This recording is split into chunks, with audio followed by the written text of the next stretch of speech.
বিপদ যতই বড় হোক, হতাশা, দুশ্চিন্তা, টেনশন মুহূর্তেই সব দূর হবে ইনশাআল্লাহ।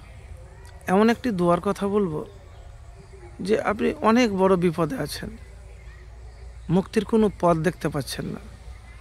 তো বিপদ আপনার জীবনে যতই বড় হোক না কেন, আপনি ভেঙে পড়বেন না, হতাশ হবেন না।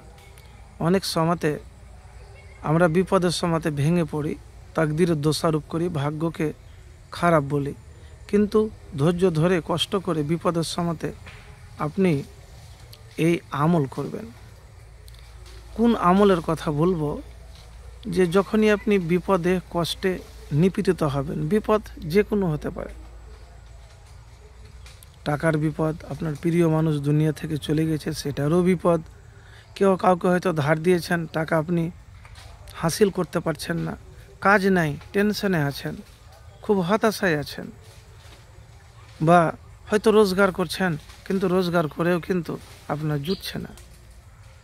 তো প্রিয় ভাই, আমি এমন একটি দোয়ার কথা বলবো, এর মধ্যে অনেক কিছু আছে। কি দোয়া? হয়তো আপনি জানেন বা শুনেছেন।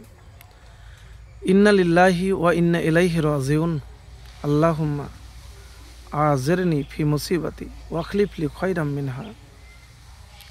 নিশ্চয় আমরা আল্লাহর জন্য এবং নিশ্চয় তার কাছে আমরা ফিরে যাব। হে আল্লাহ, আপনি আমাকে এই বিপদ মুসিবতের পুরস্কার প্রদান করুন এবং আমাকে এর পরিবর্তে এর চেয়ে উত্তম কিছু প্রদান করুন। আপনি এই দোয়াটি পড়তেই থাকবেন। মুসলিম শরীফের 918 নম্বর হাদিস এই দোয়াটি।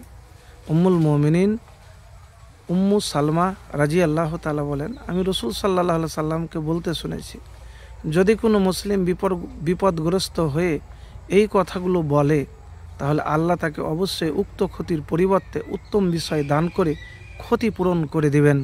উম্মু সালমা রাদিয়াল্লাহু তাআলা আনহা বলেন, আমার স্বামী আবু সালমাহর মৃত্যুর পরে আমি চিন্তা করলাম যে আবু সালামার চেয়ে আর কে ভালো হতে পারে। তারপরও আমি এই কথাগুলি বললাম, তখন আল্লাহ আমাকে আবু সালামার পরে রাসূলুল্লাহ সাল্লাল্লাহু আলাইহি সাল্লামকে স্বামী হিসাবে প্রদান করেন।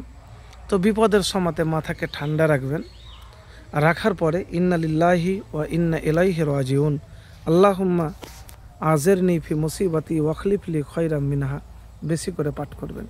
আর একটি কথা মনে রাখবেন, বিপদ যতই বড় হোক কখনো ভেঙে পড়বেন না।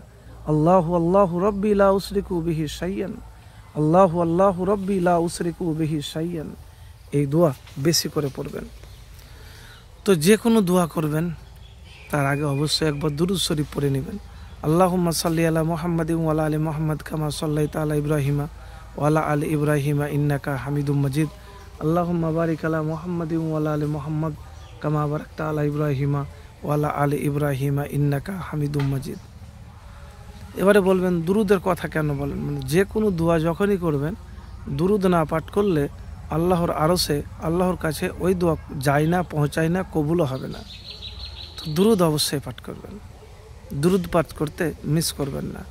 তো প্রিয় ভাই, একবার আমল তো করেই দেখুন, দেখবেন মুহূর্তেই বিপদ কেটে যাবে।